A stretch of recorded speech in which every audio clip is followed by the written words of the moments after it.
तक आपने जितने भी गुरु के ट्रांजिट देखे हैं, समझे हैं और जाने हैं, उन सबसे सिग्निफिकेंट होने वाला है गुरु का ये मार्गी गोचर। जी हाँ, 11 मार्च को होने वाला गुरु का मार्गी गोचर हमारे लाइफ के सभी एरिया को सिग्निफिकेंट वे में इंपैक्ट करेगा। और क्यों ये गोचर इतना इंपॉर्टेंट है, उसके लिए आपको गुरु के ट्रांजिट की टाइमलाइन को समझना जरूरी है। देखिए, गुरु पिछले साल 14 मई को मिथुन राशि में प्रवेश करते हैं। उसके बाद मात्र 5 महीने में वो पूरी राशि को कवर कर लेते हैं और अक्टूबर में जाके एक्सॉल्टेड हो जाते हैं। फिर नवंबर की 11 तारीख को गुरु अपनी एक्सॉल्टेड अवस्था में वक्री हो जाते हैं और उसी वक्री अवस्था में पीछे चलते चलते 5 दिसंबर को मिथुन राशि में पुनः प्रवेश करते हैं और अब फाइनली अपनी वक्री अवस्था से वो बाहर आने वाले हैं।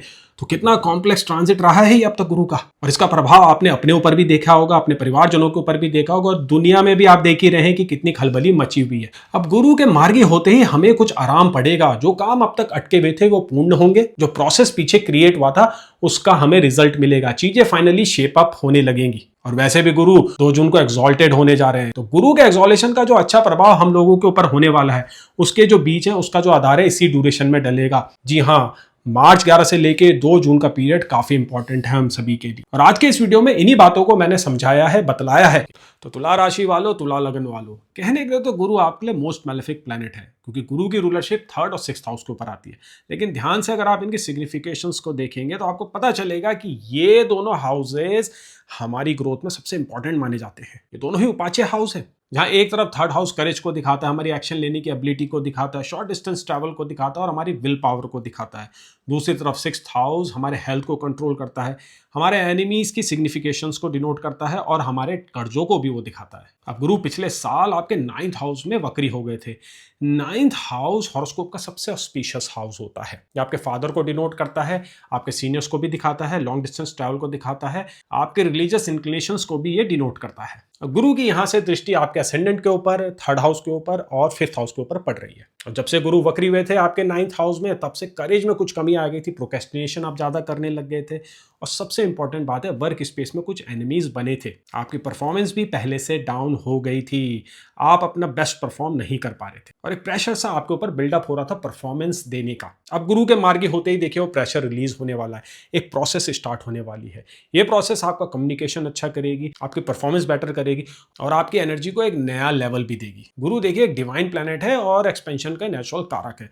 9th हाउस में उनका ट्रांजिट काफी अच्छा माना जाता है। ये वो हाउस है जहां पे गुरु एक्स्ट्रा पावर गेन कर लेता है, अच्छा देने के लिए भी, बुरा देने के लिए भी। और अब तक गुरु जो है थोड़ा नेगेटिव रिजल्ट्स आपको दे रहे थे, अब वो समय आ गया है कि गुरु आपको वो पॉजिटिव साइड दिखाएंगे। सीनियर से आपको सपोर्ट मिलने लगेगा, सबसे इंपॉर्टेंट पहलू यहाँ पे ये होने वाला है। फिर गवर्नमेंट से भी आपको फेवर मिलेगा, गवर्नमेंट की स्कीम्स का भी आप यूटिलाइजेशन कर सकते हैं। लोन आपके अटके हुए हैं तो लोन भी आपको मिलेगा, एक नई पोजीशन मिल सकती है, आपकी टीम बेटर परफॉर्म कर सकती है, आपकी लीडरशिप क्वालिटी बेटर हो जाएगी, आप बहुत अच्छा मैनेज कर पाएंगे लोगों को, और लोगों का नजरिया आपको देखने का बदलने वाला है, खासकर वर्क स्पेस में। आपकी मैनेजमेंट स्किल्स इतनी शार्प हो जाएगी कि बड़े बड़े प्रोजेक्ट्स भी आप इजीली हैंडल कर पाएंगे, और जिसका रिवॉर्ड आपको आगे जाके मिलेगा, क्योंकि गुरु जून की 2 तारीख को आपके 10th हाउस में एक्सॉल्टेड होने वाले हैं। तो जो भी आगे अच्छा होना है उसका आधार इसी मार्गी पीरियड में डलेगा, यानी मार्च का महीना, अप्रैल और मई का महीना बड़ा इंपॉर्टेंट होने वाला है आप लोगों के लिए। ऐसा लग रहा है कि इस पीरियड में आप कुछ ऐसे स्टेप लेने वाले हैं, कुछ ऐसे कदम उठाने वाले हैं जो आपके कैरियर को नई ऊंचाई देंगे। आप नेटवर्किंग के ऊपर भी काफी ध्यान देने वाले हैं,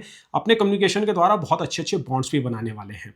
अगर आप बिजनेस में हैं और बिजनेस को एक्सपेंड करना चाहते हैं तो उसके लिए गोचर सबसे सपोर्टिव है, क्योंकि गुरु का एस्पेक्ट आपके 3rd हाउस पे पड़ रहा है। तो आपका करेज जो है ना वो बढ़ जाएगा, जो हार्ड डिसीजन है वो आप इजीली ले पाएंगे, इंस्टिंक्ट्स आपकी बहुत अच्छी हो जाएगी, कैलकुलेशन एबिलिटी आपकी बहुत अच्छी हो जाएगी।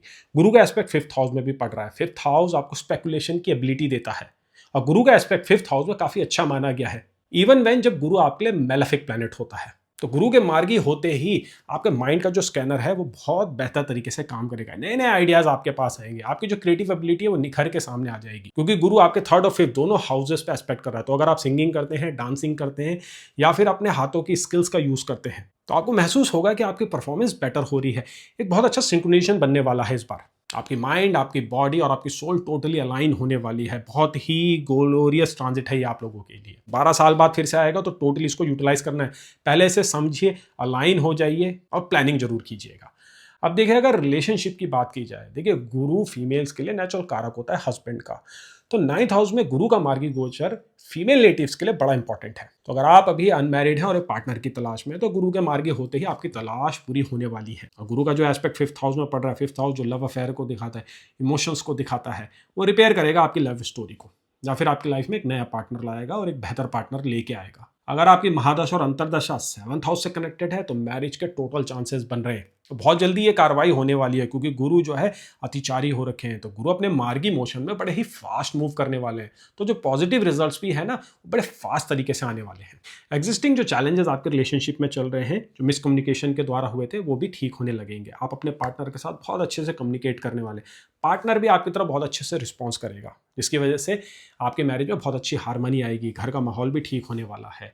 चाइल्ड बर्थ के लिए अगर आप प्लान कर रहे हैं तो ये बहुत इंपॉर्टेंट पीरियड है। एक मेडिकल असिस्टेंस के द्वारा एक सक्सेसफुल चाइल्ड डिलीवरी होते हुए दिख रही है। थोड़े बहुत इश्यूज बीच में आ सकते हैं, क्योंकि मार्स का ट्रांजिट कुछ समय के लिए आपके लिए अनफेवरेबल हो जाएगा। मार्स बहुत ही जल्दी आपके 6th हाउस में आने वाले हैं। 6th हाउस से आपके असेंडेंट को देखेंगे। तो अगर आप प्रेग्नेंट है और चाइल्ड बर्थ की तैयारी कर रहे हैं तो थोड़ा सा प्रिकॉशंस लेने की जरूरत होगी। कुछ बड़ा नेगेटिव नहीं होगा, but still precautions are required. अब बात करते हैं आपके हेल्थ की। देखिए, हेल्थ के डिपार्टमेंट में गुरु का ये गोचर काफ़ी सिग्निफिकेंट रहेगा। गुरु 6th हाउस को रूल करता है, जो हेल्थ को ही डिनोट करता है। सर्जरी होगी, चोट लगना, सब कुछ 6th हाउस के अंडर ही आता है। तो अगर कोई हेल्थ इश्यूज से गुजर रहे हैं या आपको पास में कोई चोट लगी थी और अगर आपकी बॉडी हील नहीं हो रही थी, तो इस गोचर के बाद बॉडी बहुत अच्छा रिस्पॉन्स करेगी। 9th हाउस लक का भी होता है, और सारे हेल्थ इश्यूज में हमें लक की बहुत जरूरत पड़ती है। सही प्रकार का डॉक्टर मिलना, सही प्रकार की दवाई मिलना, सही प्रकार की सलाह मिलना, ये सब 9th हाउस के ऊपर आता है। और गुरु अब आपके लक को फैसिलिटेट कर देंगे। हेल्थ इश्यूज के अराउंड जो स्ट्रगल है वो भी कम होने वाले हैं, और बहुत अच्छा इंपैक्ट इसका आपकी मेंटल हेल्थ पे भी पड़ेगा। देखिए, गुरु ऑप्टिमिज्म के नेचुरल कारक है। 9th हाउस से उनका एस्पेक्ट 1st हाउस में आपको काफ़ी ऑप्टिमिस्टिक बना देगा। अब आप चीज़ों को बहुत पॉजिटिव नज़रिए से देखने वाले हैं। तो अगर डिप्रेशन है, एंग्जाइटी है, ओसीडीज है, तो उसके अराउंड आपको काफ़ी राहत मिलने वाली है। योग कारक शनि वैसे भी आपके 6th हाउस ऑफ हेल्थ में ही ट्रांजिट कर रहे हैं। तो हेल्थ के रिलेटेड जो एस्पेक्ट है, फिर वो चाहे फिजिकल हो, सोशल हो या मेंटल हो, उन सब में बहुत अच्छी राहत मिल रही है और बहुत अच्छी तरक्की आप करने वाले हैं। अगर रेमेडीज़ की बात की जाए, देखिए, ये गोचर बड़ा ही शानदार होने वाला है आपके लिए। अब इसके अच्छे इफेक्ट को और एडवांस करने के लिए आप विष्णु सहस्त्रनाम का पाठ कर सकते हैं। अगर आप खुद नहीं कर सकते हैं तो किसी सुयोग पंडित से जरूर करवाइएगा। आगे एक बहुत अच्छी ऑस्पिशियस तिथि आ रही है, वो तिथि है आपकी अक्षय तृतीया। अक्षय तृतीया के दिन आप विष्णु सहस्त्रनाम का पाठ जरूर करवाइएगा। इससे आपका 9th हाउस बली होगा, गुरु की सिग्निफिकेशंस बेटर होंगी और लाइफ में जो है ना इजीनेस आने लगेगी, एक मेंटल क्लैरिटी भी आपको मिलने वाली है। और गुरु, मैंने बताया आपको, आगे एक्सॉल्टेड होने वाला आपके 10th हाउस के ऊपर। उसके अराउंड अभी से प्रिपरेशंस करना जरूरी है। रेमेडियल मेजर स्टार्ट कीजिए, ये आपकी पर्सनैलिटी में दिखने लगेंगे, आपके लक को इंप्रूव करेंगे, आपके बिहेवियर में पॉजिटिविटी आने लगेगी। और दूसरी रेमेडी जो आप कर सकते हैं वो हेल्थ के अराउंड होगी, क्योंकि मंगल का गोचर क्या है, आपके 6th हाउस में जाएगा, फिर 7th हाउस के ऊपर आएगा, फिर 8th हाउस में भी जाएगा। मंगल को थोड़ा सा टेम करने की जरूरत है, और मंगल के लिए सबसे बेस्ट उपाय होता है हनुमान जी की आराधना करना, उनकी पूजा करना। जितनी आपकी कैपेसिटी है, जैसे आपकी श्रद्धा, उस हिसाब से आप कीजिएगा। कोई हार्ड एंड फास्ट रूल नहीं होते हैं रेमेडीज में, बट कंसिस्टेंसी चाहिए होती है और डेडिकेशन और डिवोशन की जरूरत होती है। मैं आशा करता हूँ ये गोचर आपके लिए अच्छा जाए और आपको बेहतर से बेहतर रिजल्ट दे।